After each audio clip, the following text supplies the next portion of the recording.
Hola, ¿cómo están? Bienvenidos a un nuevo capítulo de Conexión Universitaria en esta edición de verano 2019.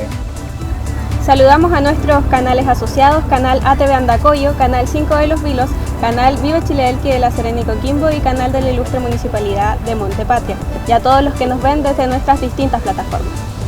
El año pasado sin duda fue un año ajetreado para la diversidad sexual.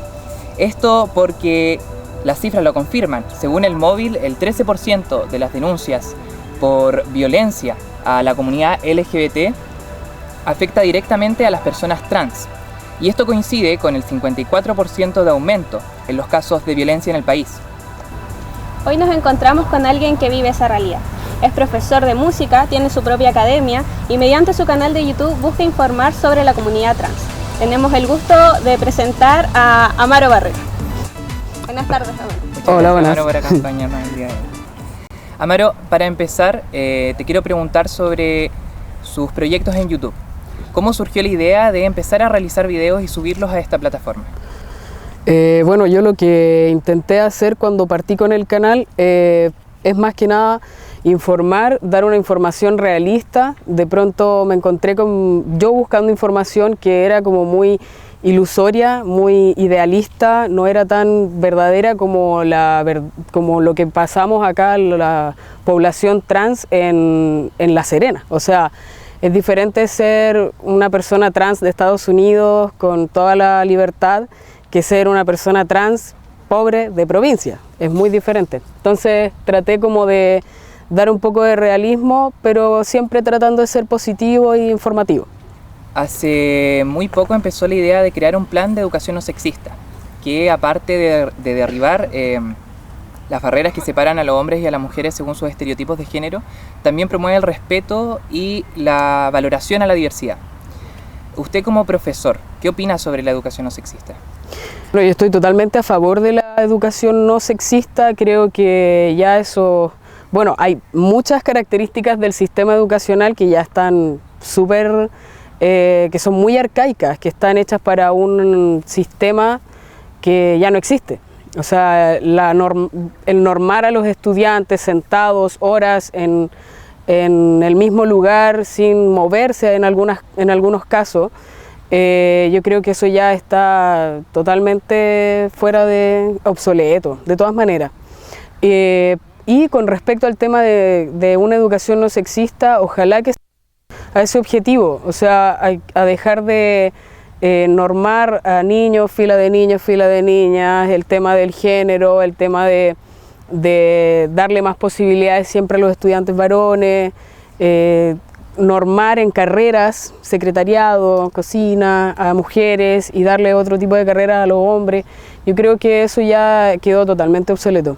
Sí, en base como a esa selección discriminadora, en la presentación hablamos sobre el porcentaje de homofobia y transfobia que había aumentado en un 45% en el año 2017. ¿Cree que la comunidad trans está más expuesta hoy en día a esas situaciones de violencia? Claro, lo que pasa es que ha habido como desde el movimiento en los años 80, desde el movimiento homosexual, que en cierta manera la población trans estaba arraigada a eso en un principio. O sea, nosotros los trans no teníamos un concepto, el concepto transexual sin ser una enfermedad viene recién a aparecer ahora en el 2007, 2008. Entonces no estamos hablando de mucho tiempo y claro que en cierta manera ha sido como un boom, por así decirlo, de que empezamos todos a salir en cierta manera de nuestros escondites. Y eso ha provocado que también se polarice mucho el tema. O sea, habemos algunos que estamos luchando por los derechos trans y hay otros que están totalmente en contrario. Y eso pasa mucho en todo movimiento social, que se polariza y se vuelven los extremos muy violentos. Ser trans era bastante desconocido, no Yo había creo que mucha por eso han aumentado un poco las tasas de violencia en la educación.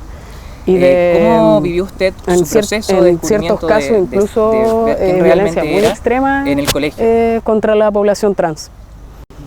Amaro, en ese mismo tema, se tiene la impresión de que la sociedad ha avanzado, que está mucho más abierta a la comprensión de la diversidad, pero hace 10 o 20 años atrás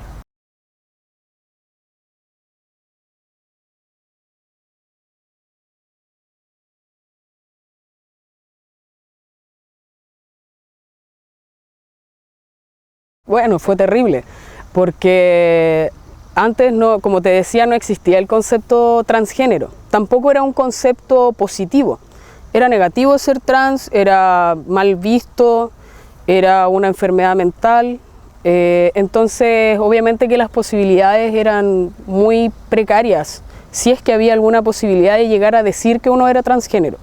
Durante lo que es niñez, adolescencia e incluso en la etapa universitaria el concepto no estaba ligado bajo ninguna circunstancia a algo positivo. Entonces, por lo tanto, hubieron varios temas de discriminación. Antiguamente en Chile los conceptos para definir a una persona trans eran la machada, el afeminado y conceptos incluso peores.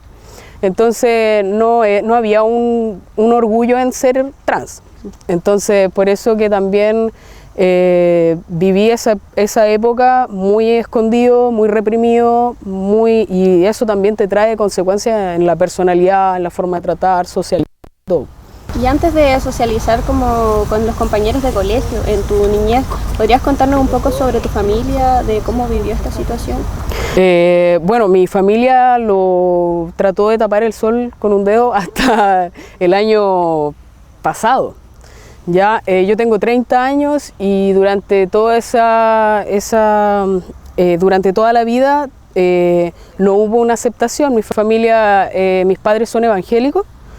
Y por lo mismo existían muchos prejuicios y bueno, desde que ellos lo ven como pecado y todo, hasta el tema de que socialmente, o sea, cómo vas a ser profesor, si eres transgénero, cómo vas a... no te van a tomar el peso, la gente tiene muchos prejuicios de que uno está enfermo no solamente mentalmente, sino que también que tiene problemas sexuales, entonces hay muchos prejuicios con respecto a eso. En mi familia, si bien mis hermanos me aceptaron y me trataron como de guiar un poco, mis padres recién vinieron a aceptarlo el año pasado. Y es como un respeto más que nada. O sea, ellos siguen siendo evangélicos, luchando por sus causas y yo voy por otro lado. Pero el tema es que ya no nos confrontamos. Amaro, parte de tu filosofía de vida es no limitarse por nada y darse la oportunidad de conocer a los demás. ¿Cómo aplicas estas palabras a tu día a día? Yo lo aplico como filosofía porque la mayoría de las personas tienden a ver a alguien y rellenar casilleros inmediatamente. O sea, si veo a una mujer, ya es heterosexual, se quiere casar, de seguro si tiene más de 30 va a tener un hijo, y esos son solamente prejuicios. A mí me gusta un poco conocer a la persona a través de lo que esa misma persona me dice y no negarme a la oportunidad de que esa persona pueda tener una diversidad inmensa de posibilidades en lo que me vaya diciendo y irlo aceptando también, ir aprendiendo a través de las demás personas. Amaro, volviendo al tema de tu canal de YouTube, en uno de tus videos hablas sobre el proceso de hormonación bajo el sistema público. ¿Podrías contarnos un poco de qué se trata ese proceso y si consideras que es burocrático? Sí, yo si bien estoy muy contento porque salió la ley de identidad de género, hay muchos vacíos.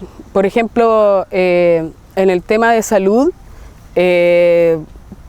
hay muchos médicos que lisa y llanamente se niegan o extienden mucho el proceso para que una persona llegue a su hormonación, que es súper importante para una persona transgénero comenzar con su hormonación, y lo tienden a anular un poco esperando que la persona se arrepienta o desista. Y finalmente yo tengo muchos amigos que han preferido acudir al sistema privado. Yo en mi caso lo hice así, porque si no sabía que me iba a tomar un año y medio. Lo mínimo que le ha tomado a algunos amigos es 6 meses, porque hay evaluaciones psicológicas, hay mucha burocracia, o sea, y en algunos casos, mientras menos es la edad, más demora todavía el llegar al proceso de hormonación. Bueno, seguiremos con esta interesante conversación luego de esta pausa comercial. Ya volvemos.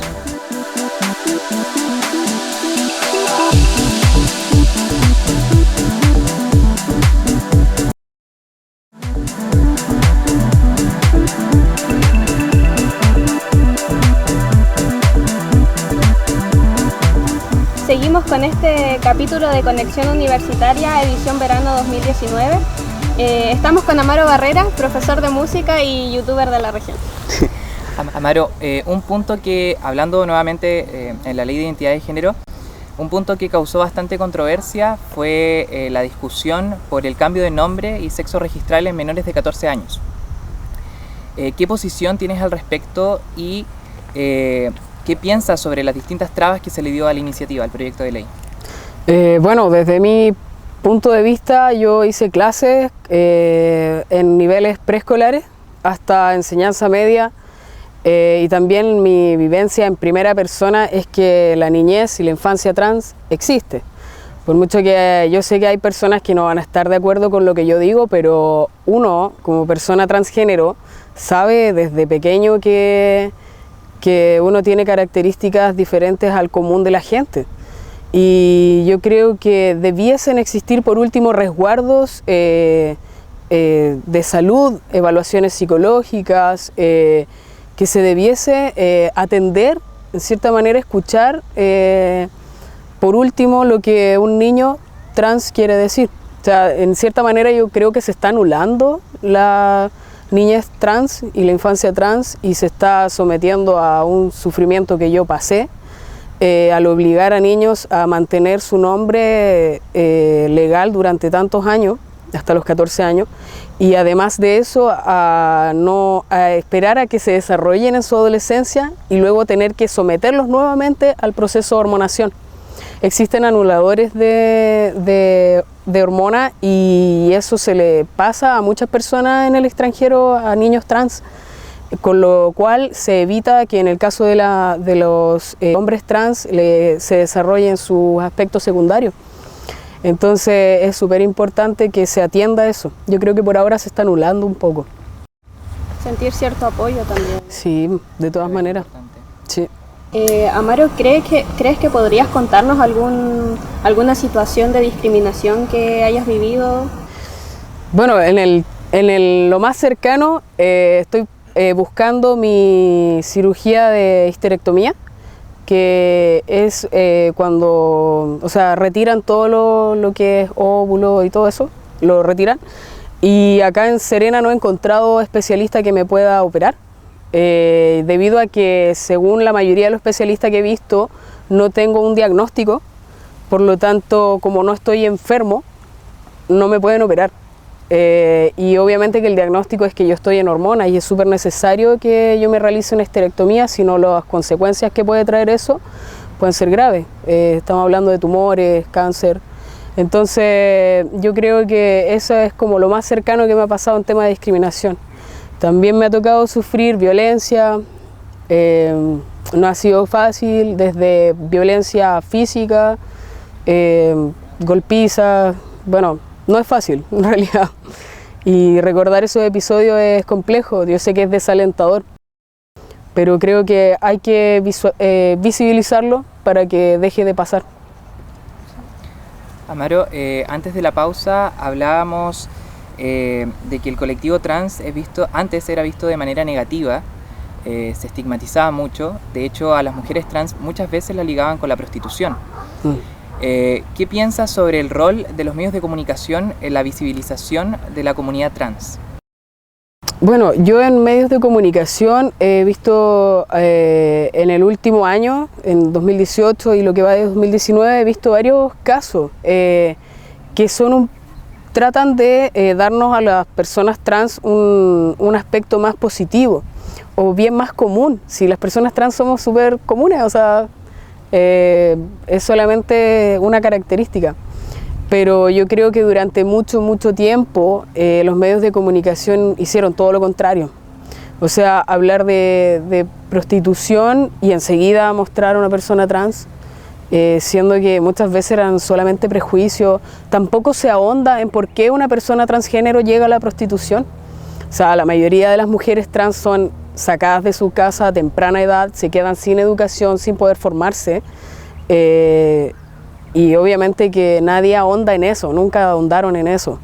Yo creo que la persona que llega a la prostitución no es por una opción y tampoco se llega por opción a ser transgénero. Entonces Yo creo que eso también falta informarlo un poco.